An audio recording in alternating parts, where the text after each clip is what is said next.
Hello दोस्तों, स्वागत है आपका science with Ajit sir YouTube channel पर। दोस्तों, अपने बायो की सीरीज चल रही है इस चैनल पर जनरल साइंस से रिलेटेड। अभी इसी के साथ अपने फिजिक्स के भी जो जनरल साइंस के टॉपिक हैं उनका भी रोज़ आपको एक वीडियो अपडेट करवाया जाएगा। और दोस्तों, फिजिक्स में अपने एक टॉपिक स्टार्ट कर रहे हैं आज, ताप यानी टेम्परेचर। उससे पहले एक चीज़ बता दूं दोस्तों आपको, भी अभी तक जितने भी एग्ज़ाम हुए हैं, RAS है, SI है, या फिर रीट का पिछला एग्ज़ाम है, टेट के एग्ज़ाम हैं, उनमें इन टॉपिक्स में से जो जनरल साइंस के क्वेश्चन आते हैं वो बिल्कुल लॉजिकल क्वेश्चन आते हैं, कंसेप्ट बेस्ड क्वेश्चन आते हैं। वो कंसेप्ट क्लियर करने आपको बहुत ज़रूरी है, तभी आप अलग अलग टाइप के क्वेश्चंस कर पाओगे, क्योंकि एग्जाम्पल्स का एंड नहीं है। पर अगर आपका कंसेप्ट क्लियर है तो उस कंसेप्ट पर कोई भी बेस्ड एग्जाम्पल आ जाए आप सोल्व कर सकते हो। तो वो कंसेप्ट अपने इन वीडियोज़ में आगे चलेंगे। हाँ दोस्तों, एक बात और बताता हूँ आपको, रीट का जो एग्ज़ाम है, कई बच्चे यूँ सोच रहे हैं, ये बात मान के बैठे हैं भी अपने को 6 से 10th तक का जो स्टैंडर्ड है वहीं तक ही अपने को टॉपिक क्लियर करने हैं। पर आप सिलेबस को ध्यान से देखें, सिलेबस में लिखा हुआ है भी जो एडवांस लेवल है वो 12th तक का रहेगा। यानी जो भी आपके सिलेबस में टॉपिक है, अगर वो टॉपिक 11th 12th की बुक में है तो वहाँ से आपको टैली ज़रूर करना है बेसिक फॉर्म में, न कि कहीं आप उसके डेरिवेशन, न्यूमेरिकल, डीप न्यूमेरिकल करने लग जाओ। बेसिक फॉर्म में आपको टॉपिक 12th तक भी प्रॉब्लम जो है उस टॉपिक से रिलेटेड वो आपको सोल्व करनी है। वहाँ तक का आपका लेवल बेसिक होना ही चाहिए। तो चलते हैं दोस्तों आगे। देखो दोस्तों, सबसे पहले बात करते हैं ताप यानी टेम्परेचर है क्या चीज़। तो देखो दोस्तों, आपने ये बेसिक सी बात है, ये बात पढ़ी हुई है, वह भौतिक राशि जिससे किसी वस्तु की गर्माहट या ठंडक का माप होता है या मापन होता है, ताप कहलाती है। क्या कहलाती है? ताप। यानी वह भौतिक राशि यानी फिजिकल क्वांटिटी जिससे अपने क्या कर सकते हैं, किसी वस्तु की गर्माहट और ठंडक का माप कर सकते हैं, क्या कहलाती है? ताप। अर्थात वह वस्तु कितनी गर्म है या कितनी ठंडी, इसका मापन जिस भौतिक राशि से होगा उस भौतिक राशि को अपने क्या कहते हैं? ताप कहते हैं। तो देखो दोस्तों, कोई वस्तु कितनी गर्म है, कितनी ठंडी है, ये जिस गुण के आधार पर अपने को पता चलता है उस गुण को क्या कहते हैं? ताप कहते हैं। अगर वो गर्म है तो कॉमन सी बात है उसका ताप क्या है? ज़्यादा है। अगर वस्तु ठंडी है तो ये अंडरस्टूड है भी उसका ताप क्या है? कम है। देखो दोस्तों, इससे रिलेटेड जो बेसिक सी बातें हैं वो पहले अपने को क्लियर करनी है, फिर अपने चलेंगे कंसेप्ट्स की ओर। छोटे छोटे कंसेप्ट्स बिल्कुल इजी लैंग्वेज में कवर करेंगे विद एग्जांपल। पहली चीज़ देखो दोस्तों, इससे संबंधित भी, ये किस प्रकार की राशि है, तो आपको ये क्लियर होना चाहिए भी ये दोस्तों किस प्रकार की राशि है? मूल राशि यानी फंडामेंटल क्वांटिटी है। कौन से टाइप की क्वांटिटी है ये? फंडामेंटल क्वांटिटी है। अब ये फंडामेंटल क्वांटिटी क्या होती है? मूल राशि। तो देखो दोस्तों, साइंस के जो स्टूडेंट है उन्होंने ये पढ़ा होगा कि जितनी भी भौतिक राशियां हैं फिजिक्स में, उन सब भौतिक राशियों को दो भागों में बांटा गया, मूल राशियां और व्युत्पन्न राशियां। मूल राशियां, दो राशियां बनाई गई, मूल प्लस व्युत्पन्न। इसको बोलते हैं फंडामेंटल और इसको बोलते हैं ड्राइव्ड फिजिकल क्वांटिटी। मूल राशियां वो राशियां होती है जो किसी अन्य राशि पर निर्भर नहीं करती, जिसका स्वतंत्र मापन कर सकते हैं, जैसे लंबाई, समय, ताप, ये सब क्या है? इस तरह से लगभग 7 या 8 मूल राशियां हैं, उसको अपने अलग से पढ़ेंगे। जैसे देखो, एक एग्जाम्पल लेते हैं अपने, जैसे अपने को लंबाई मापनी है तो अपने डायरेक्ट लंबाई का मापन कर सकते हैं। उसके लिए अपने को समय की या द्रव्यमान की कोई ज़रूरत नहीं है। हैं। ये नहीं है कि 12 बजेंगे तो ही लंबाई मापी जाएगी। अगर अपने को समय का मापन करना है तो अपने डायरेक्ट समय का मापन कर सकते हैं, उसके लिए अपने को लंबाई या द्रव्यमान की ज़रूरत नहीं पड़ती है। तो मूल राशियाँ वो होती हैं जो किसी अन्य राशि पर निर्भर नहीं करती, जिनका स्वतंत्र मापन किया जा सकता है। और व्युत्पन्न राशियाँ वो होती हैं जो किस पर निर्भर करती हैं, मूल राशियों पर। जैसे फॉर एग्जाम्पल चाल, स्पीड की बात करें तो चाल का स्वतंत्र मापन नहीं हो सकता, क्योंकि दोस्तों आपने पढ़ा है चाल का फॉर्मूला होता है दूरी बटा में समय, यानी जब तक आपके पास दूरी और समय नहीं होंगे तब तक आप किसका मापन नहीं कर सकते, चाल का मापन नहीं कर सकते। इसका मतलब चाल का स्वतंत्र मापन नहीं हो सकता। और चाल किस पर निर्भर कर रही है, दूरी और समय पर। इसलिए चाल को अपने क्या बोलेंगे, मूल राशि या व्युत्पन्न राशि। तो ये क्लियर है दोस्तों भी, चाल को अपने क्या बोलेंगे, व्युत्पन्न राशि। तो एक यहाँ पहला कंसेप्ट क्या है भी, ताप क्या है, एक मूल राशि, अर्थात इसका स्वतंत्र मापन संभव है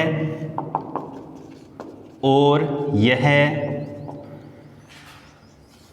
किसी अन्य भौतिक राशि पर निर्भर नहीं करता है। तो पहला कंसेप्ट क्लियर हो गया। अभी ताप क्या है, एक मूल राशि यानी फंडामेंटल क्वांटिटी। दूसरे कंसेप्ट की अगर अपने बात करें दोस्तों तो ताप क्या है, एक अदिश राशि। ताप क्या है, एक अदिश राशि, जिसे इंग्लिश में क्या बोलते हैं, स्केलर क्वांटिटी। ताप क्या है, एक अदिश राशि यानी स्केलर क्वांटिटी। अब देखो दोस्तों ये क्या चीज़ है, आपने ये भी पढ़ा होगा भी फिजिक्स में जितनी भी भौतिक राशियां हैं उनको दिशा के आधार पर दो भागों में बांटा गया, अदिश और सदिश। एक और होता है प्रदिश, उसकी बाद में बात करेंगे जब अपने इस टॉपिक को पढ़ेंगे। मेनली दो पार्ट हैं, अदिश और सदिश। जिन भौतिक राशियों में केवल परिमाण होता है, मान होता है, मतलब उनका सिर्फ मान होगा, मैग्नीट्यूड होगा, दिशा या डायरेक्शन नहीं होती, उन्हें क्या बोलते हैं, अदिश। जिसमें सिर्फ मान बताया जाता है, उसके साथ दिशा नहीं बताई जाती। हाँ, जिनके अंदर परिमाण के साथ दिशा भी होती है, जैसे बल, बल में अपने बोलते हैं 10 न्यूटन ऊपर की ओर, 10 न्यूटन नीचे की ओर, 10 न्यूटन पूर्व की ओर, मतलब उनमें कोई ना कोई दिशा बताई जाती है। जब परिमाण के साथ दिशा भी होती है तो उस भौतिक राशि को बोलते हैं सदिश राशि, और जब परिमाण के साथ दिशा नहीं हो, केवल परिमाण हो, तो उसे क्या बोलते हैं, अदिश राशि। वह भौतिक राशि जिसका केवल परिमाण हो, दिशा नहीं हो, क्या कहलाएगी, अदिश राशि। तो ताप क्या है, एक अदिश राशि, इसकी कोई दिशा नहीं होती, सिर्फ मान होता है 10 केल्विन, 20 डिग्री सेल्सियस, 5 न्यूमर, सिर्फ मान बताएंगे, अपने मैग्नीट्यूड बताएंगे, इसके अंदर कोई भी दिशा नहीं होती। इसका जो परिमाण है उसे अपने क्या बोलते हैं इंग्लिश में, मैग्नीट्यूड। ये ध्यान रखना है दोस्तों। अब देखो दोस्तों उसके बाद में अगला कंसेप्ट, ताप क्या है, एक मात्रा स्वतंत्र गुण है।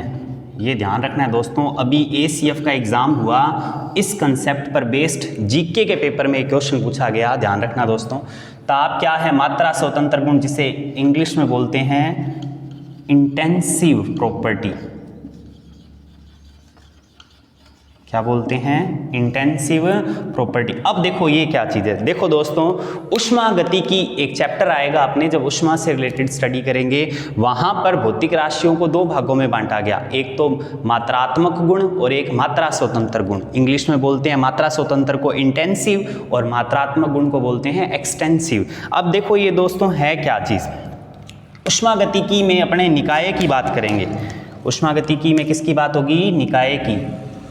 निकाय का वह गुण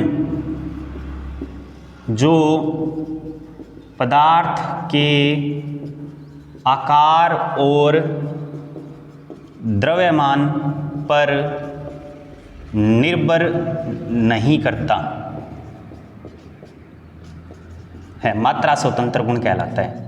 जो निर्भर नहीं करता क्या कहलाता है, मात्रा स्वतंत्र गुण कहलाता है। अब देखो क्या मतलब है इसका, देखो दोस्तों भी पहली बात तो सिंपल सी है भी ताप क्या है आपसे पूछा जाएगा, अभी ऑप्शन दिए जाएंगे, अभी जैसे अपने और टॉपिक पढ़ेंगे तो बाकी जो कंसेप्ट है वो भी आते जाएंगे भी कौन सा मात्रात्मक गुण और कौन सा मात्रा स्वतंत्र गुण है, और आपको आइडिया भी होता जाएगा। तो देखो मात्रा स्वतंत्र गुण नाम से ही क्लियर है कि ये ताप, इसका जो मान है वो क्या है, इसकी मात्रा पर आकार पर निर्भर नहीं करता, उससे क्या है स्वतंत्र है। यानी इसका मतलब है भी अगर आपके पास 1 ग्राम पदार्थ है, 1 किलोग्राम पदार्थ है तो उसका ताप भी आप बहुत ज़्यादा तक बढ़ा सकते हो 100 केल्विन तक, और अगर इतनी ही मात्रा है तो उसका ताप आप कम भी कर सकते हो, लगभग 10 केल्विन तक भी ला सकते हो या माइनस में भी लेके जा सकते हो सेल्सियस में। तो देखो दोस्तों यानी मात्रा पर ताप निर्भर नहीं करता है, भी मात्रा बढ़ाने से ताप निर्भर नहीं करता। जरूरी नहीं है ज़्यादा मात्रा हो तो ताप ज़्यादा ही होगा, कम भी हो सकता है और कम मात्रा में ताप ज़्यादा भी मिल सकता है। यानी पदार्थ की मात्रा से ताप का जो मान है वो क्या है, स्वतंत्र है, इसलिए अपने ताप को क्या बोलेंगे, मात्रा स्वतंत्र गुण बोलेंगे। उसके बाद देखो दोस्तों इसकी विमा क्या होती है, डायमेंशंस।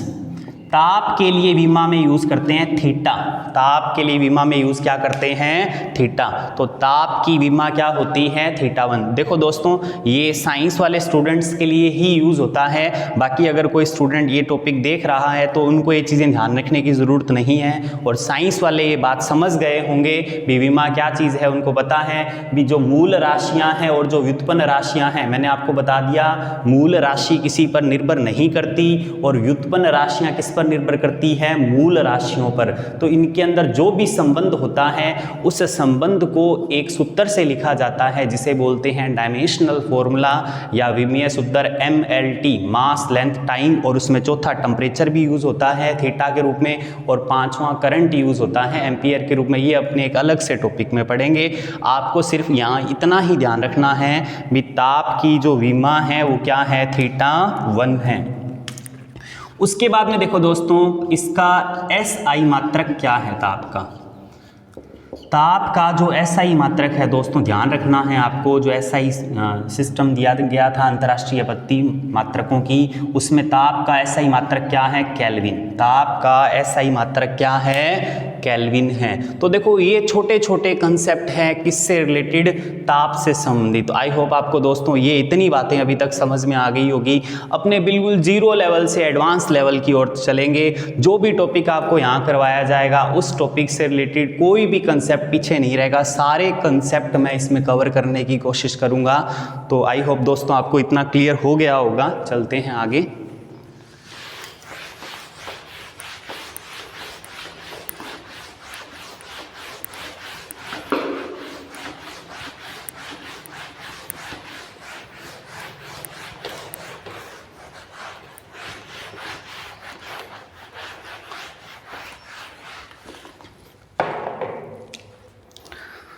अब देखो दोस्तों आगे इससे बाद में अपने कंसेप्ट्स पढ़ रहे हैं ताप से संबंधित। ताप ऊष्मा के प्रवाह की दिशा को निश्चित करता है। ताप ऊष्मा के प्रवाह की दिशा को क्या करता है, निश्चित। अब ये दिशा को निश्चित कैसे करता है ये आप पढ़ चुके होंगे भी। ऊष्मा सदैव उच्च ताप से कहाँ जाती है, निम्न ताप की ओर।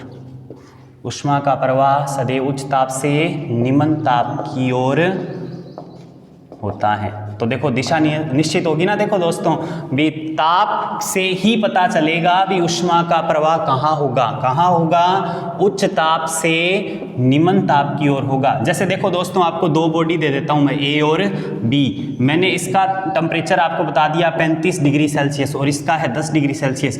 तो आप बता सकते हो भी ऊष्मा A से B की तरफ जाएगी या B से A की तरफ। देखो इसका तापमान क्या है, ज़्यादा है, तो इससे ऊष्मा किसकी तरफ जाएगी, B की तरफ जाएगी। यानी ताप जो है वो ऊष्मा के प्रवाह की दिशा को क्या कर रहा है, निश्चित कर रहा है। भी ऊष्मा सदैव अपने आप कहाँ जाएगी, उच्च ताप से निम्न ताप की ओर जाएगी। और कब तक जाएगी, ऊष्मा का प्रवाह तब तक होगा जब तक ऊष्मीय साम्य या फिर अपने बोल सकते हैं तापीय साम्य स्थापित न हो जाए। तो देखो दोस्तों, ये एक बेसिक सा कंसेप्ट है भी ताप ऊष्मा के प्रवाह की दिशा को निश्चित करता है। कैसे करता है? क्योंकि ऊष्मा का प्रवाह हमेशा क्या होगा, उच्च ताप से निम्न ताप की ओर, हाई टेम्परेचर से कहाँ जाएगी, ऊष्मा अपने आप ही लो टेम्परेचर की ओर जाएगी। कैसे? जैसे दो बॉडी है ए और बी, ए का टेम्परेचर 35 डिग्री सेल्सियस है, बी का 10 डिग्री सेल्सियस है, तो आपको देखते ही पता चल जाएगा इसके आधार पर भी ऊष्मा बी से ए की तरफ जाएगी या ए से बी की तरफ, क्योंकि हाई टेम्परेचर पर है। तो हाई टेम्परेचर से जो ऊष्मा है, हीट है, वो कहाँ जाती है, लो टेम्परेचर की ओर। और कब तक जाएगी? तब तक ऊष्मा का प्रवाह होगा जब तक इन दोनों की या तो ऊष्मा बराबर ना हो जाए या इन दोनों का ताप बराबर ना हो जाए। जब ताप दोनों का बराबर हो जाएगा, टेम्परेचर बराबर हो जाएगा दोनों का, तब दोनों में ऊष्मा का जो प्रवाह है वो क्या हो जाएगा, रुक जाएगा। तो आई होप दोस्तों ये कंसेप्ट भी आपको क्लियर होगा। देखो, इसके बाद में एक बेसिक सा कंसेप्ट है जिसमें बच्चे काफ़ी कंफ्यूज रहते हैं, तो उस कंसेप्ट को अपने थोड़ा डिटेल में देखते हैं। बेसिक सी बातें जीरो लेवल से अपने आंतरिक ऊर्जा का एक कंसेप्ट है ताप से रिलेटेड। अब देखो इस कंसेप्ट में क्या सिस्टम है, ध्यान से समझना दोस्तों। भी कोई भी पदार्थ है, बिल्कुल जीरो लेवल से चलते हैं अपने, कोई भी पदार्थ है, उस पदार्थ में असंख्य कण या अणु होते हैं। ये बात आपको क्लियर होगी। पदार्थ कण या अणुओं से ही मिलकर बना है। इन कणों में ये कण क्या रहते हैं, ये कण गतिशील रहते हैं। अंदर पदार्थ के अंदर ये कण क्या रहते हैं, ये कण गतिशील रहते हैं। तो एक चीज क्लियर हो गई भी, गतिशील है तो जब वस्तु गति करती है तो उसमें कौन सी ऊर्जा होती है, गतिज ऊर्जा। तो ये कण गतिशील रहते हैं, अर्थात कणों में क्या होती है, गतिज ऊर्जा उपस्थित होती है। कणों में क्या उपस्थित होती है, गतिज ऊर्जा उपस्थित होती हैं। अब देखो दोस्तों, यहां से एक कंसेप्ट आता है भी, कणों की गतिज ऊर्जा का औसत, ये ध्यान रखना दोस्तों, जितने भी कण है पदार्थ में उन सब कणों की गतिज ऊर्जा का जो औसत है, उस औसत को क्या कहा जाता है, आंतरिक ऊर्जा। उस औसत को क्या कहा जाता है, आंतरिक ऊर्जा। ये ध्यान रखना है दोस्तों। इंटरनल एनर्जी ये अपने थर्मोडायनेमिक्स जब पढ़ेंगे उष्मा गति की, तो वहाँ क्लियर हो जाएगा आपको कंसेप्ट। बाकी मैं यहाँ बताने की कोशिश करूँगा भी, कोई भी पदार्थ है वो कण या अणुओं से मिलकर बना हुआ है। पदार्थ में ये कण और अणु क्या रहते हैं, गतिशील रहते हैं। और जो गतिशील है तो पदार्थ में कौन सी ऊर्जा होती है, स्थिर है तो स्थितिज ऊर्जा, और गतिशील है तो क्या होगी, गतिज ऊर्जा। और कणों की जितनी भी गतिज ऊर्जा है उनका औसत निकाल लिया जाए तो उसे क्या कहते हैं, आंतरिक ऊर्जा। इसमें भी देखो, अगर दोस्तों मैं थोड़ा डिटेल में बताऊं अगर आपको, तो पदार्थ में आंतरिक ऊर्जा के रूप में केवल गतिज ऊर्जा नहीं होती। पदार्थ के कणों में जितनी भी प्रकार की ऊर्जाएं हैं, भले वो स्थितिज ऊर्जा है, विद्युत ऊर्जा है, ऊष्मीय ऊर्जा है, गतिज ऊर्जा है, सभी ऊर्जाओं का औसत जो है उसे क्या कहते हैं, औसत को आंतरिक ऊर्जा कहते हैं। पर ये कंडीशन किसके लिए यूज हो रही है आपके सामने, आदर्श पदार्थ के लिए। आदर्श पदार्थ में केवल ध्यान रखना आप दोस्तों, सिर्फ कौन सी ऊर्जा उपस्थित होती है, गतिज ऊर्जा। उसमें अन्य प्रकार की कोई भी ऊर्जा नहीं होती, क्योंकि आदर्श पदार्थ के कण अणुओं में आकर्षण काम ही नहीं करते। ये अपने अलग से पढ़ेंगे जब अपने गैसों के बारे में पढ़ेंगे। तो आप एक बार ये ध्यान रखो दोस्तों, भी एक बार सिंपल सा कंसेप्ट ध्यान रखो कि पदार्थ में कण अणु हैं, वो गतिशील हैं, गतिशील है तो उनमें गतिज ऊर्जा है, और गतिज ऊर्जा के औसत को क्या कहते हैं, आंतरिक ऊर्जा। यहीं पे एक चीज और बता दूं दोस्तों मैं आपको, देखो इन ऊर्जाओं का औसत तो आंतरिक ऊर्जा है। पदार्थ के अणुओं की कुल ऊर्जा ये किसको प्रदर्शित करती है, ऊष्मीय ऊर्जा को, ये ध्यान रखना है दोस्तों। अभी मैं एक लाइन और लिखूंगा, वहां से आपको एक डिफरेंस और क्लियर होगा। पदार्थ के अणुओं की कुल ऊर्जा किसको बताएगी? ऊष्मीय ऊर्जा को। और कणों की गतिज ऊर्जा का औसत किसको बताएगा? आंतरिक ऊर्जा को। यहाँ औसत की बात हो रही है और यहाँ अणुओं की कुल ऊर्जा की बात हो रही है, तो ये डिफरेंस ध्यान रखने हैं। पिछले रीट के एग्जाम में बच्चों, एग्जाम में डेफिनेशन दे दी जाती है 3-4 टाइप की और उसमें डिफरेंस पूछा जाता है। ये वही बच्चा कर सकता है जिसने इन चीज़ों में डिफरेंस करके पढ़ा है। तो अपने चलते हैं आगे दोस्तों। देखो अब यहाँ तक आपको क्लियर हो गया। अब बात आती है भी मैं पदार्थ को क्या कर रहा हूँ? गर्म कर रहा हूँ। पदार्थ को क्या करते हैं? गर्म करते हैं, यानी उसका टेम्परेचर मैं बढ़ा देता हूँ। अब देखो कॉमन सी बात है, अभी जब मैं उसका टेम्परेचर बढ़ाऊंगा तो आपने पानी को गर्म होते हुए देखा होगा। जब पानी को अपने गर्म करते हैं धीरे धीरे ताप बढ़ता है, तो आपने देखा होगा अब इसके जो अंदर के अणु हैं वो निकलकर ऊपर दौड़ने लग जाते हैं सारे। इसका मतलब उन अणुओं की टेम्परेचर बढ़ने से गतिज ऊर्जा कम हो रही है ज़्यादा, भी वो दौड़ रहे हैं। इसका मतलब पहले तो टिक के बैठे थे, अब ताप बढ़ाने से उनकी लगातार क्या बढ़ रही है? गतिज ऊर्जा बढ़ती जा रही है। इसका मतलब गर्म करने पर कणों की गतिज ऊर्जा बढ़ती है। अब एक बात क्लियर होगी भी गर्म करने पर गतिज ऊर्जा बढ़ेगी, और गतिज ऊर्जा का औसत ही तो क्या है? आंतरिक ऊर्जा है। भी गतिज ऊर्जा बढ़ेगी तो उसका औसत ही तो क्या है? आंतरिक ऊर्जा। अगर ये बढ़ेगी तो आंतरिक ऊर्जा का मान भी बढ़ेगा। आंतरिक ऊर्जा का मान भी क्या होगा? बढ़ेगा। तो यहां से एक कंसेप्ट निकल कर आया दोस्तों। कंसेप्ट क्या है? पहला कंसेप्ट, आंतरिक ऊर्जा किसके समानुपाती होती है? गतिज ऊर्जा के। यानी अगर गतिज ऊर्जा बढ़ेगी तो आंतरिक ऊर्जा बढ़ेगी, क्योंकि गतिज ऊर्जा का औसत ही तो क्या है? आंतरिक ऊर्जा। ये पहला कंसेप्ट है। दूसरा कंसेप्ट ये है भी अगर मैंने टेम्परेचर बढ़ाया, ताप बढ़ाने पर भी गतिज ऊर्जा क्या होगी? बढ़ेगी।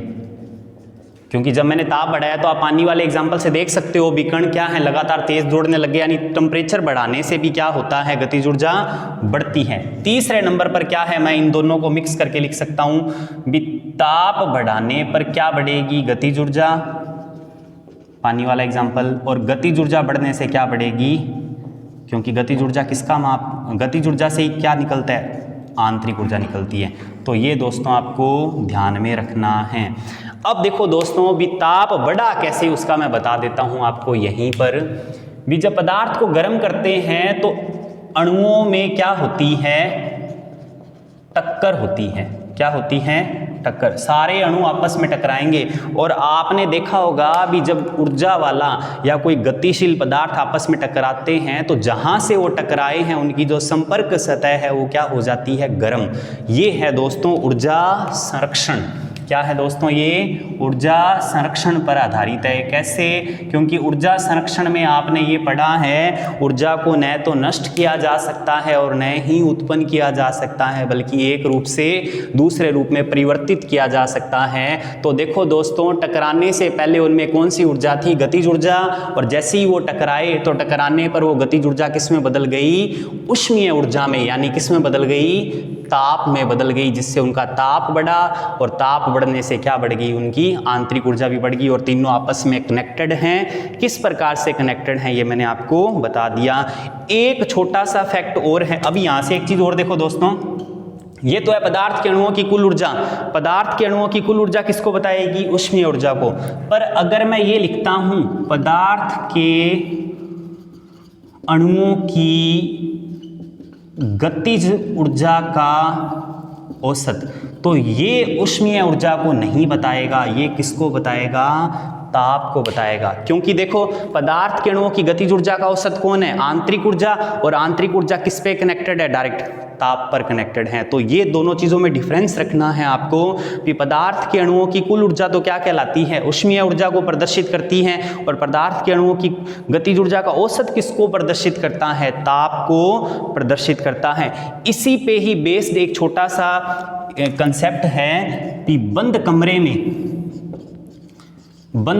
में जब पंखा स्टार्ट किया जाता है तो कमरे का ताप क्या होगा, कम होगा या बढ़ेगा।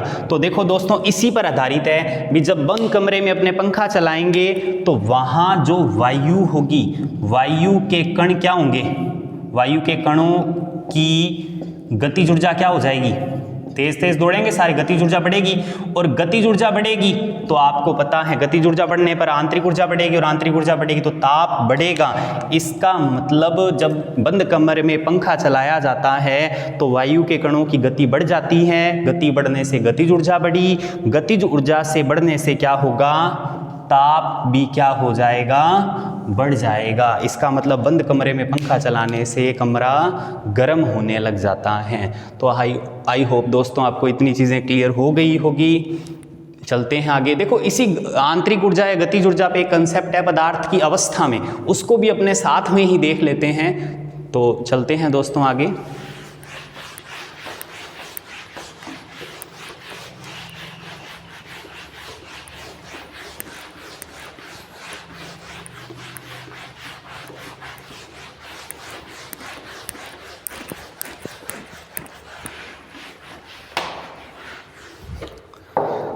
देखो दोस्तों आंतरिक ऊर्जा और इन पे सभी को मिक्स करके एक कंसेप्ट यही बता देता हूँ सारी चीजें। देखो भी पदार्थ की 3 अवस्थाएं हैं, ठोस मतलब नॉर्मल अवस्था की बात कर रहा हूँ, ऐसे तो देखो 5 बन जाएगी, प्लाज्मा और बोस आइंस्टाइन कंडेंसेशन, उनको BEC को जोड़ के भी, ठोस द्रव गैस, मेनली 3 अवस्था हैं। आपको पता है इस अवस्था में परमाणुओं की क्या होती है, इस तरह से पैकिंग होती है, ज़्यादा क्लोज जुड़े होते हैं। इनके बीच में क्या होगा, देखो यही बता देता हूँ, परमाणु या अणुओं के मध्य अंतरावकाश कम होता है या ज़्यादा, तो क्या है, कम है, बीच में बिल्कुल ही जगह नहीं है। क्यों, ऐसा क्यों है, क्योंकि इनके मध्य प्रबल आकर्षण बल काम करता है। कौन सा आकर्षण बल काम करता है, ठोस अवस्था में आकर्षण बल जो है परमाणुओं के मध्य वो कम होता है ज़्यादा, जिससे एकदम पैक होते हैं, बिल्कुल इधर उधर नहीं हो सकते, जिससे इनके बीच का अंतरावकाश यानी गैप भी क्या हो जाता है, कम हो जाता है। उसके बाद में देखो दोस्तों यहाँ पर अब ये सारे टिक्के बैठे हुए हैं, आकर्षण बल इतना ज़्यादा काम कर रहा है, भी सारे टिक्के बैठे हुए हैं, तो इस अवस्था में अणुओं की जो गतिज ऊर्जा है वो क्या है, कम है, टिक्के बैठे हुए हैं। अगर गतिज ऊर्जा ज़्यादा होती तो इधर उधर दौड़ते हैं ना, टिक्के थोड़ी बैठते। उसके बाद में देखो दोस्तों इस अवस्था में आकार व आयतन क्या है, निश्चित है। देखो दोस्तों वैसे तो ये अपने अवस्था परिवर्तन में देखेंगे, पर मैं यहाँ आंतरिक ऊर्जा और टेम्परेचर की बात करूँगा, इसलिए मैं थोड़ा सा बेसिक बता रहा हूँ यहीं पे आपको। आकार और आयतन निश्चित है, क्योंकि सारे परमाणु एक ही जगह पे हैं, आकर्षण बल बहुत स्ट्रॉन्ग है, जल्दी से इजीली इसकी स्ट्रक्चर बिगड़ नहीं सकती, आकार चेंज नहीं हो सकता है।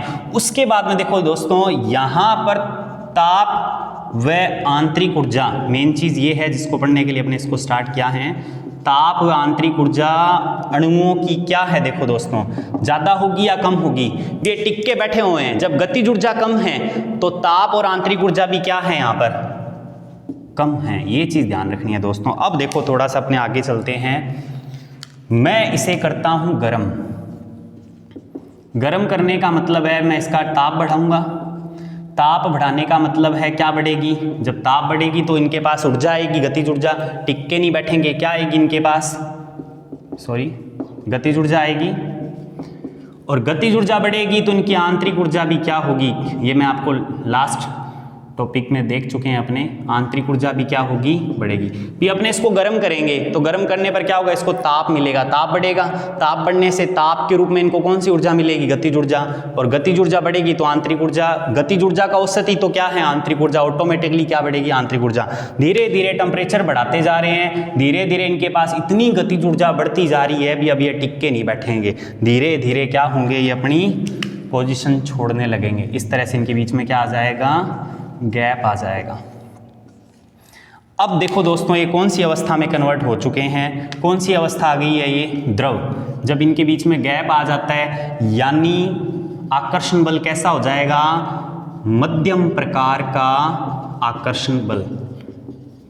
किस प्रकार का आकर्षण बल हो जाएगा? मध्यम प्रकार। मध्यम प्रकार मतलब ठोस से कम और गैस से क्या होगा? ज्यादा, यानी ठोस से थोड़ा कम हो गया, क्योंकि देखो आकर्षण बल ज्यादा होता तो ये दूर दूर थोड़ी जाते, भी दूर दूर जाने का मतलब है इनके बीच में अट्रैक्शन फोर्स जो आकर्षण बल है वो क्या हो गया है? कम हो गया है। दूसरी बात, कणों की गतिज ऊर्जा क्या हो गई है?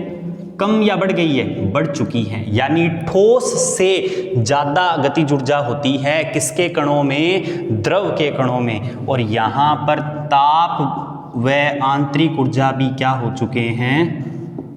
बढ़ चुके हैं। बेसिक सा कंसेप्ट है। देखो दोस्तों, एक बार बस इसको कवर कर लेते हैं, रह जाएगा नहीं तो बाद में। फिर बात करते हैं, इसको और गर्म करते हैं। और गर्म करेंगे तो और टेम्परेचर बढ़ेगा, और टेम्परेचर बढ़ेगा तो वही बात, और गतिज ऊर्जा बढ़ेगी। इनकी गतिज ऊर्जा बढ़ेगी तो अब ये टिक के नहीं बैठेंगे भाई साहब। अब क्या है? आंतरिक ऊर्जा, गतिज ऊर्जा बढ़ेगी तो क्या बढ़ेगी? आंतरिक ऊर्जा भी बढ़ेगी।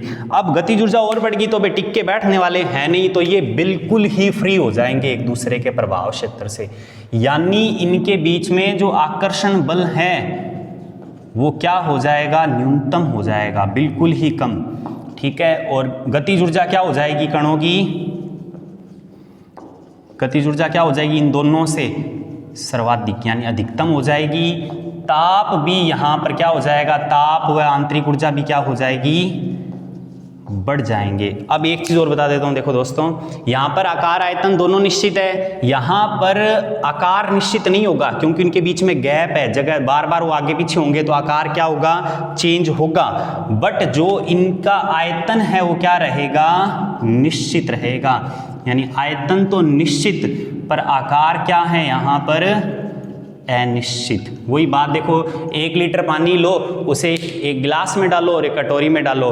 अब कटोरी में डालेंगे तो कटोरी की शेप ले लेगा, गिलास में डालेंगे तो गिलास की ले लेगा, यानी आकार बदलेगा पर पानी उतना ही रहेगा, 1 लीटर का 1 लीटर। बशर्ते आपकी कटोरी का आयतन 1 लीटर के आसपास होना चाहिए, नहीं तो पानी कम ज़्यादा भी हो सकता है।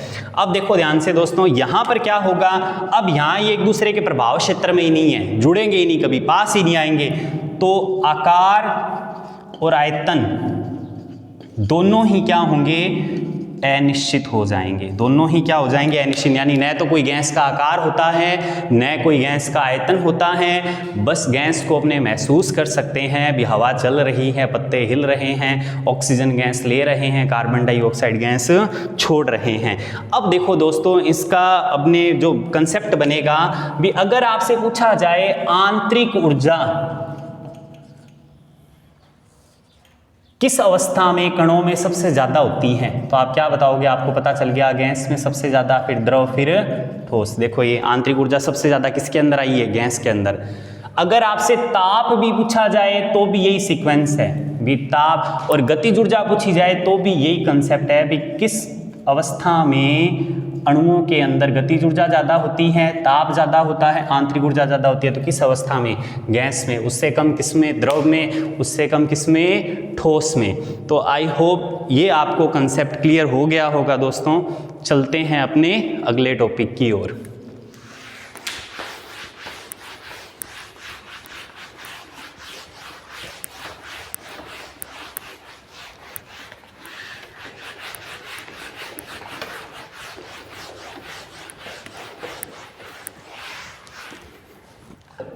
देखो दोस्तों, एक बहुत इंपॉर्टेंट चीज है,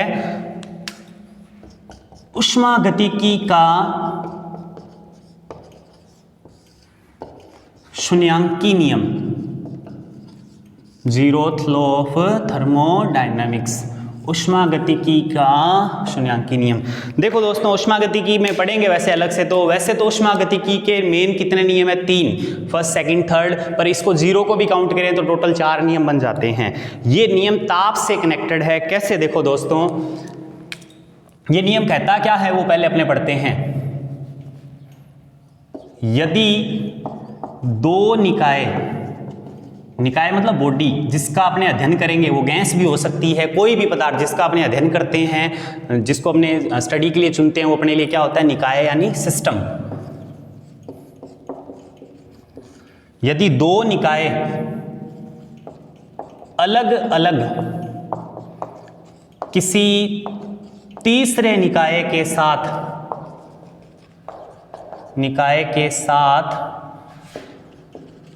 ऊष्मीय साम्य में हैं तो वे आपस में भी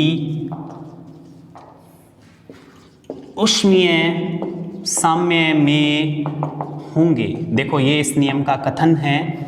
ये कह रहे हैं भी अगर दो निकाय, जैसे देखो अपने एक बनाते हैं सिस्टम, ए बी सी, तीन निकाय ले लिए, ए बी और सी। ये कह रहा है भी अगर दो निकाय किसी तीसरे निकाय के साथ ऊष्मीय साम्य में है, मतलब उनकी ऊष्मा बराबर है, मतलब उनका ताप बराबर है। ताप बराबर है तभी ऊष्मा बराबर है, नहीं तो ऊष्मा का प्रवाह होगा कम, ज्यादा से ज्यादा टेम्परेचर से कम टेम्परेचर की ओर। ये कह रहा है भी अगर दो निकाय किसी तीसरे निकाय के साथ क्या है, ऊष्मीय साम्य में है, तो आपस में भी क्या होंगे, ऊष्मीय साम्य में होंगे। कैसे? ये भाई साहब ये कह रहे हैं भी जैसे ए सी के साथ ऊष्मीय साम्य में, ये बराबर का साइन है भी, इन दोनों की ऊष्मा बराबर है। बी भी किसके साथ ऊष्मीय साम्य में है, सी के, यानी दोनों निकाय और भी तीसरे के साथ क्या है, ऊष्मीय साम्य में है। तो ये भाई साहब कहते हैं भी वो दोनों आपस में भी क्या होंगे, ऊष्मीय साम्य में होंगे। ये कह रहा है नियम। वो कह रहा है भी दो निकाय अगर तीसरे निकाय के साथ ऊष्मीय साम्य में हैं तो वो दोनों भी आपस में क्या होंगे, ऊष्मीय साम्य। भाई कॉमन सी बात है, इन दोनों के मान इसके बराबर है, तो अपने मैथ में पढ़ते हैं भी इन दोनों के मान आपस में भी तो क्या होंगे, बराबर होंगे ना। अब देखो ये नियम बताता क्या है अपने को, ये ध्यान रखना है दोस्तों। यह नियम ताप की परिभाषा देता है। बहुत इंपॉर्टेंट चीज है, सेकंड ग्रेड में आ चुका है पहले क्वेश्चन ये। यह नियम ताप की परिभाषा देता है। क्वेश्चन ये पूछा जाएगा ऊष्मागतिकी का कौन सा नियम ताप को परिभाषित करता है। 0, फर्स्ट, सेकंड और थर्ड, चार ऑप्शन हैं। तो कौन सा नियम करता है, शून्यांकी नियम। किस नियम को, किसकी परिभाषा देता है ये ताप की, कैसे? तो देखो दोस्तों, निकाय का वह गुण जिसके बराबर होने पर ऊष्मा का आदान प्रदान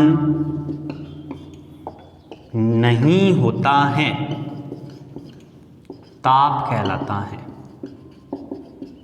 ये कह रहा है भी निकाय का वह गुण जिसके बराबर होने पर किसका आदान प्रदान नहीं होगा, ऊष्मा का आदान प्रदान नहीं होगा, क्या कहलाएगा, ताप। तो ये चीज अपने पहले पढ़ चुके हैं भी ताप में अंतर है तभी ऊष्मा का क्या होगा, प्रवाह होगा।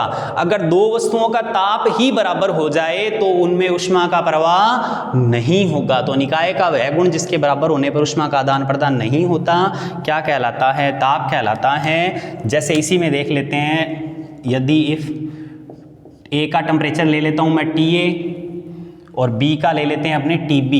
ये कह रहा है भी TA किसके बराबर है, TC के, और TB किसके बराबर है, TC के। वही बात, दोनों निकाय तीसरे निकाय के साथ क्या है, ऊष्मीय साम्य में, तो आपस में भी क्या होंगे, ऊष्मीय साम्य में होंगे, यानी आपस में भी उनका ताप क्या होगा, बराबर होगा। ये है ऊष्मागतिकी का शून्यांकी नियम, जो किसको परिभाषित करता है, ताप को परिभाषित करता है। दोस्तों आपको ये याद होना ही चाहिए, बेसिक सी चीज है। तो चलते हैं दोस्तों आगे। देखो दोस्तों, अभी अपने रीट और SI से रिलेटेड जनरल साइंस के जितने भी टॉपिक है उनकी एक बेसिक और एडवांस लेवल तक की जो क्वेश्चंस एग्जाम में आते हैं या जो बन सकते हैं कंसेप्ट पे आधारित क्वेश्चन, उनकी एक टेस्ट सीरीज स्टार्ट कर रहे हैं अपने। अगर आप लोग इंटरेस्टेड हैं तो ही आपको रेगुलर टेस्ट प्रोवाइड करवाए जाएंगे, अदरवाइज अपने टॉपिक तो चल ही रहे हैं।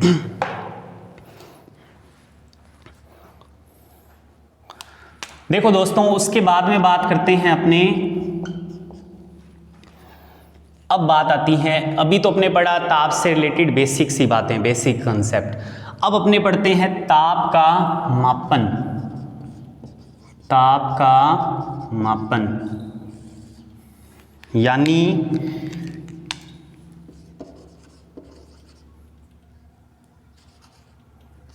ताप का मापन यानी मेजरमेंट ऑफ टेम्परेचर। ताप का मापन यानी मेजरमेंट ऑफ टेम्परेचर। तो सबसे पहले तो देखो दोस्तों, शाखा यानी ब्रांच, जिस विज्ञान की जिस शाखा में ताप का मापन किया जाता है उस शाखा को कहते क्या है? तापमिति, थर्मोमीट्री। ये ध्यान रखना है दोस्तों आपको। जिस शाखा में ताप का मापन किया जाता है उस शाखा को क्या बोलते हैं हमने? तापमिति यानी थर्मोमीट्री।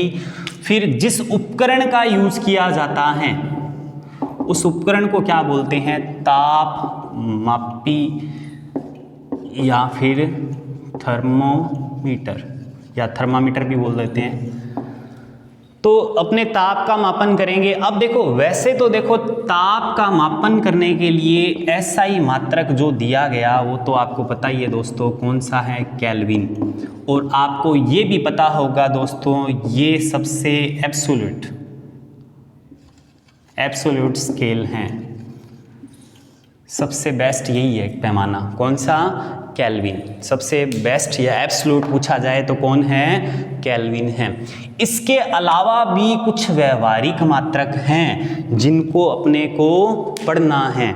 तो देखो दोस्तों, वो व्यवहारिक मात्रक है कौन कौन से, उनका अपने रिलेशन भी बनाएंगे। फिर उन पे जो बेस्ड न्यूमेरिकल होंगे या बेसिक क्वेश्चंस होंगे उनका एक अलग से वीडियो लाएंगे। उसमें जितने भी पॉसिबल क्वेश्चंस हैं वो सारे मैं आपको यहाँ सोल्व करवाऊंगा। तो देखो दोस्तों, पहले अपने पैमानों की बात करते हैं। भी पैमाने हैं कौन कौन से? ताप का पैमाना, हिमांक बिंदु, या फिर जिसको अपने बोल सकते हैं फ्रीजिंग पॉइंट। देखो दोस्तों, अपनी एक अलग से वीडियो आएगी जिसमें मैं गलनांक, क्वथनांक, हिमांक, क्वथनांक उन्नयन, हिमांक अवनमन, ये जितने भी हैं, मानक ताप क्या होता है, एनटीपी क्या है, एसटीपी क्या है, इन सबको मैं अगले वीडियो में कवर करूंगा। और उन पर बेस्ड, गलनांक पर बेस्ड जितने भी एग्जाम्पल है, प्रेशर कुकर का क्या रोल है, प्रेशर का क्या रोल है, ये सारे मैं एक अलग वीडियो में कवर करूंगा। एक बार अपने यहाँ सिर्फ इसकी टर्म्स को लेके चलते हैं।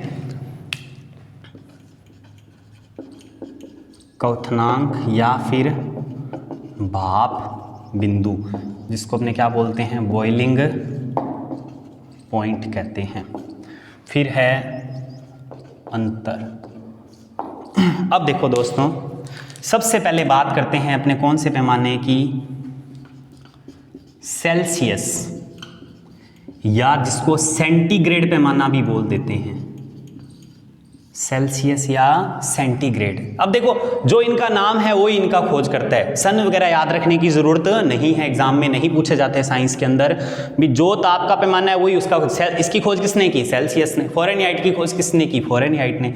अब इसका हिमांक बिंदु क्या है? इसका हिमांक बिंदु है 0 डिग्री सेल्सियस और इसका क्वथनांक कितना है? 100 डिग्री सेल्सियस। यानी हिमांक क्या है? वह बिंदु जिस पर जो द्रव है वो किस में बदल जाएगा? ठोस में। हिम मतलब बर्फ, पानी से बर्फ बन जाएगी, यानी द्रव ठोस में बदल जाएगा।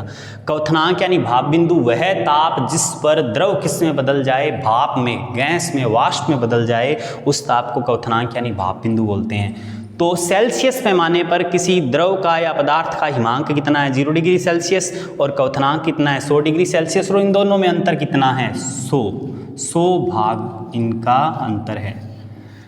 उसके बाद में देखो दोस्तों, दूसरा पैमाना जो है वो अपने लेते हैं केल्विन। इसको सेल्सियस से डिनोट करते हैं, प्रदर्शित करते हैं, इसको के से प्रदर्शित करते हैं।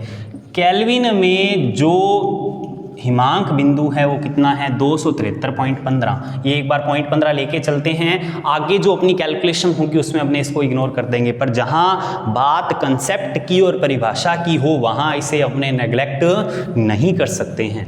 केल्विन में हिमांक बिंदु कितना होता है? 273.15 केल्विन, और क्वथनांक कितना होता है? 373.15 केल्विन। इनमें भी डिफरेंस कितना है? 100 भाग है। इसका मैं आगे यूज करूंगा, ये क्या बताएगा अपने को। उसके बाद देखो दोस्तों, तीसरा जो पैमाना है वो है फ़ारेनहाइट या फ़ारेनहाइट। फ़ारेनहाइट या फ़ारेनहाइट, ये साइंस में ऊ या की मात्रा से कोई फर्क नहीं पड़ता, इसे एफ से डिनोट करते हैं। इस पैमाने पर जो हिमांक बिंदु है वो है दोस्तों 32 डिग्री फ़ारेनहाइट, और जो क्वथनांक है दोस्तों वो है 212 डिग्री फ़ारेनहाइट, और इनका अंतर कितना हो जाएगा? 180 भाग इनका अंतर हो जाएगा। फिर दोस्तों आगे फोर्थ स्केल जो है अपने पास में वो है र्यूमर। कौन है र्यूमर? इसको R से प्रदर्शित करते हैं। र्यूमर पैमाने पर हिमांक कितना होता है? 0 डिग्री र्यूमर, और क्वथनांक कितना होता है? 80 डिग्री र्यूमर। डिफरेंस कितना हुआ? 80 हो गया।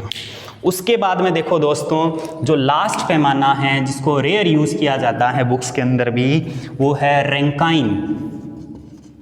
रैंकाइन स्केल जिसे RA से डिनोट किया जाता है। इसका हिमांक बिंदु है 460 डिग्री रैंकाइन, और इसका क्वथनांक है 672 डिग्री रैंकाइन। और इनका डिफरेंस देख लो दोस्तों कितना हुआ।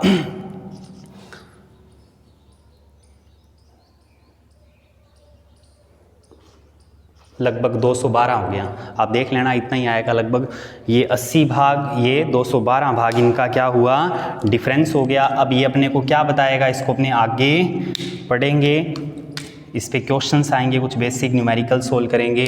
तो देखो दोस्तों ये हैं पैमाने, 5 पैमाने हैं। मोस्टली इन तीनों का ज़्यादा यूज़ होता है, सेल्सियस, केल्विन और फ़ारेनहाइट स्केल का।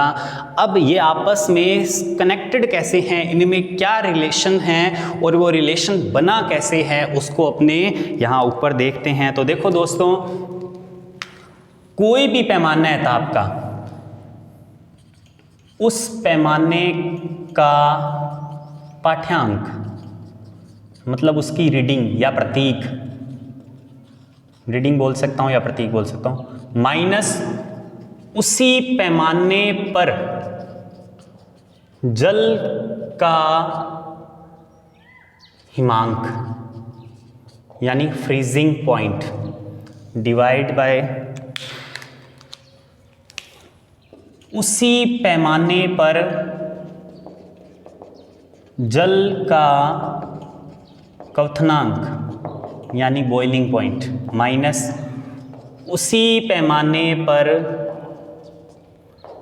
जल का हिमांक माइनस फ्रीजिंग पॉइंट। दोस्तों ये फॉर्मूला आप ध्यान रखो, अगर आप भूल भी जाओ इनके बीच का रिलेशन तो इस फॉर्मूले से आप निकाल सकते हो। ठीक है, अब देखो कैसे, इससे जो भी मान आएगा किसी भी पैमाने पर और अन्य पैमानों पर वो सब क्या रहेगा? कांस्टेंट रहेगा। यानी अगर आप सेल्सियस से इस पैमाने को यूज करके, इस फॉर्मूले को यूज करके मान निकालते हो तो उसका मान क्या रहेगा? कांस्टेंट रहेगा। अगर आप फ़ारेनहाइट से निकालते हो यानी सेल्सियस को यूज कर किया अगर इस फॉर्मूले से, तो जो मान आएगा और जो फ़ारेनहाइट को जो यूज किया वो मान आएगा, वो सब क्या चलेंगे? बराबर चलेंगे। यानी मान क्या रहेगा? इससे जो भी मान आएगा वो क्या रहेगा? कांस्टेंट रहेगा। इसको आप किसी भी पैमाने पर यूज कर सकते हो। कैसे? तो देखो दोस्तों इसको एक बार मैं इरेज करता हूं ताकि आप इसको आगे कंटिन्यू कर पाएंगे। देखो दोस्तों इसको यूज कैसे करें, बात करते हैं उसी पैमाने पर पाठ्यांक। मतलब पहले सबसे पहले बात होती है सेल्सियस की, तो सेल्सियस पर पाठ्यांक किसमें आएगा? सी में, माइनस उसी पैमाने पर जल का हिमांक, इसमें जल का हिमांक कितना है? इसी पैमाने पर 0 डिग्री, फिर डिवाइड में उसका क्वथनांक, उसी पैमाने पर क्वथनांक कितना था यहाँ पे? 100 डिग्री, और माइनस उसी पैमाने पे हिमांक कितना है? 0 डिग्री। क्या रहेगा? कांस्टेंट। कांस्टेंट मतलब आप सेल्सियस को यूज करो फिर आप फ़ारेनहाइट को यूज करो, सारे आपस में क्या होंगे? बराबर होंगे। जो इस फॉर्मूले को यूज करने पर मान आएगा वो सारे आपस में क्या होंगे? बराबर होंगे। ये है कांस्टेंट का मतलब। अब अपने केल्विन का देखते हैं, तो केल्विन पर रीडिंग किस में आएगी? के में। उसके बाद में इसका जो हिमांक है वो कितना है? 273.15। उसके बाद में उसी पैमाने पर क्वथनांक कितना था? 373.15। फिर हिमांक पता ही है आपको 273.15 है ही। उसके बाद तीसरा कौन सा पैमाना है? फ़ारेनहाइट। तो फ़ारेनहाइट को अगर अपने यूज़ करते हैं तो क्या आएगा? देखो दोस्तों फ़ारेनहाइट F, उसका हिमांक कितना है? माइनस में 32, क्वथनांक कितना है? इधर कितना था? 212, माइनस कितना है? हिमांक 32। उसके बाद में बात करते हैं हमने र्यूमर की। र्यूमर पर रीडिंग किस में आएगी? आर में र्यूमर में, माइनस उसका हिमांक कितना है 0, फिर उसका क्वथनांक कितना था 80, माइनस उसका हिमांक कितना है 0। अब आप इसको आगे सोल्व कर सकते हो, ये सारे आपस में क्या हैं, बराबर हैं, कांस्टेंट का मतलब। अब अपने सोल्व करें, c माइनस 0 c आ जाएगा, 100 माइनस 0 100 आ जाएगा, k माइनस 273.15 डिवाइड में 373.15 माइनस 273.15 क्या आ जाएगा, 100 आ जाएगा। उसके बाद में यही f माइनस 32, 212 में से 32 गए 180, और इसको अपने र्यूमर r में से 0 गया और ये 80। रैंकाइन को यूज़ नहीं करते क्योंकि इसका यूज़ इतना आगे नहीं होगा, बाकी आप बना सकते हो इसका फॉर्मूला, कोई ज़्यादा बड़ी बात नहीं है। अब इसको सोल्व कर लेते हैं अपने, 0 से 0 गई, उसके बाद में इसको और कट कर लो, 5 पे गया, 5 पे गया, 9 पे गया, 4 पे गया। अब अपना मेन फाइनल फॉर्मूला बन जाता है c/5 केल्विन माइनस 273.15 अपॉन में 5, f minus 32 divide by 9 r/4, ये अपना मेन फॉर्मूला बन गया। इसको अपने आगे यूज करते हैं, सिंपल सी बात है, जो पैमाना है उसका रीडिंग ले लो, फिर उसमें से उसका हिमांक डिवाइड में क्वथनांक माइनस हिमांक, आप इससे करते जाओ, बराबर रखते जाओ, ये फॉर्मूला आपका बन जाएगा। याद ये रखना है, एग्जाम में ये तो तब है जब आप कभी कोई कंफ्यूज हो रहे हैं, भूल जाएं, बाकी यूज़ तो आपको याद ये रखना है, डायरेक्ट यही यूज़ होगा। अब इससे भी रिलेटेड कुछ बेसिक बातें हैं, वो क्या हैं वो अपने पढ़ेंगे नेक्स्ट वीडियो में, और इस पे क्वेश्चन कैसे होंगे उसकी एक अलग से सीरीज़ आएगी, अलग से एक वीडियो आएगा। तो आई होप आपको ये टॉपिक पसंद आया होगा, समझ भी आए होंगे ये फैक्ट्स। मिलते हैं दोस्तों अगले वीडियो में।